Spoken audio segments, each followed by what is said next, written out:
بسم اللہ الرحمن الرحیم۔ جی ویورز، ہم بات کر رہے تھے امام مسلم رحمۃ اللہ علیہ کے بارے میں۔ ہم آپ کو مزید امام مسلم رحمۃ اللہ علیہ کے بارے میں بتانے کی کوشش کریں گے۔ امام مسلم نہایت متقی، دیانتدار اور پرہیزگار انسان تھے۔ آپ کا اخلاق بے حد بلند تھا۔ کبھی کسی نے بھی آپ کی زبان سے کسی کے لیے برے کلمات نہیں سنے۔ آپ نے کبھی کسی سے درست کلامی نہیں کی۔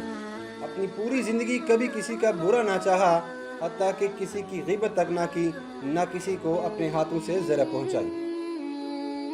امام مسلم رحمۃ اللہ علیہ نے 20 سے زائد کتابیں تصنیف فرمائیں، لیکن ان میں سب سے زیادہ شہرت اور عالمگیریت، مقبولیت کے لحاظ سے جو بڑی کتاب ہے آپ کی، وہ ہے صحیح مسلم۔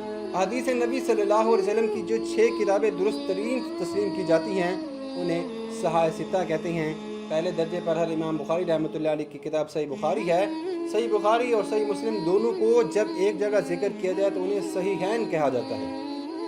امام مسلم رحمۃ اللہ علیہ اپنے روز و شب کا بیشتر حصہ مطالعے اور تصنیف اور تالیف میں بسر کیا کرتے تھے، لیکن آپ معاش کے لیے بھی کچھ وقت نکال لیا کرتے تھے۔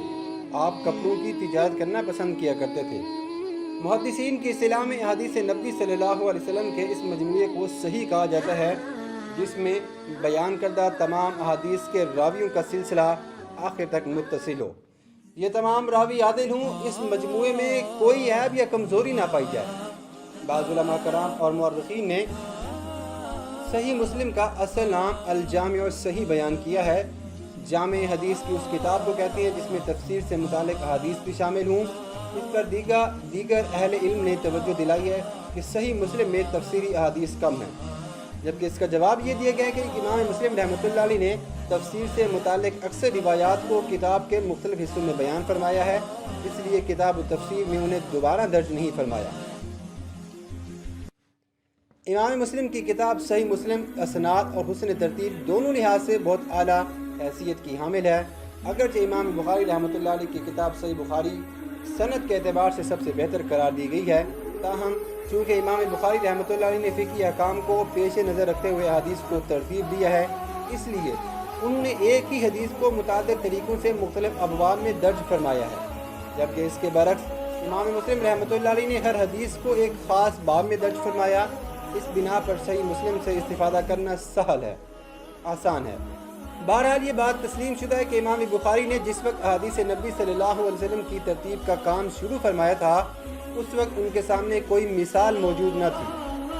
انہوں نے 6 لاکھ احادیث میں سے ایک ایک کے بارے میں تحقیق کر کے 7275 احادیث منتخب فرمائی اور صحیح احادیث کو محفوظ کر دیا، جبکہ امام مسلم نے جب احادیث لکھی اور حدیث کی کتاب لکھی تو ان کے سامنے امام بخاری کا کام بھی موجود تھا۔ اس طرح ان کے لیے آسانی پیدا ہوئی کہ وہ حدیث نبی صلی اللہ علیہ وسلم کے مجموعے کو خامیوں سے بچانے اور اس کی ترکیب میں مزید خوبیاں پیدا کرنے کا اہتمام کر سکے۔ امام مسلم رحمۃ اللہ علیہ نے 15 برس تک شدید محنت اور عرق ریزی کے نتیجے میں رمضان 257 ہجری جولائی 871 عیسوی میں صحیح مسلم کی ترتیب کا کام مکمل کیا۔ اس غرض سے آپ نے 3 لاکھ احادیث کے بارے میں تحقیق فرمائی اور احادیث کے حصول کے لیے دور دور کے شہروں میں تشریف لے گئے۔ 3 لاکھ احادیث کا مجموعہ ترتیب دے چکے تو آپ اس وقت کے جید علماء کرام امام اور محدث حافظہ ابو زرع کی خدمت میں لے گئے۔ حافظ ابو زرع نے ان تمام احادیث کو ملاحظہ فرمایا جن روایات کی صحت پر انہوں نے اعتراض فرمایا۔ امام مسلم نے بلا تامل ان روایات کو اپنے مجموعے سے الگ کر دیا۔ امام مسلم کی یہ کتاب صحیح مسلم تقریباً 12,000 احادیث پر مشتمل ہے، تاہم اس میں تقریباً 8,000 احادیث مقرر بیان کی گئی ہیں اور 4,000 احادیث ایسی ہیں جو کہ غیر مقرر ہیں۔ امام مسلم رحمۃ اللہ علیہ نے صحیح مسلم کی تیاری میں غیر معمولی احتیاط سے کام لیا۔ انہوں نے خود براہ راست سیوف سے احادیث سماعت فرمائی تھی۔ آپ خود فرماتے تھے، میں نے اپنے محترم استادوں سے اپنے کانوں سے سنی ہوئی صرف 3 لاکھ احادیث میں سے یہ مجموعہ منتخب کیا ہے۔ پھر آپ نے یہ اہتمام بھی فرمایا کہ صرف ان احادیث کو مجموعے میں شامل فرمایا جن کی صحت پر شیوخ وقت بھی متفق تھے۔ آپ خود فرماتے ہیں، میں نے ہر اس حدیث کو صحیح مسلم میں درج نہیں کیا جو میرے نزدیک صحیح تھی، بلکہ صرف ان احادیث کا انتخاب کیا جن کی صحت پر شیوخ وقت کا اتفاق تھا۔ واضح ہے کہ شیوخ وقت سے مراد اس وقت کے مشہور شیوخ کرام ہیں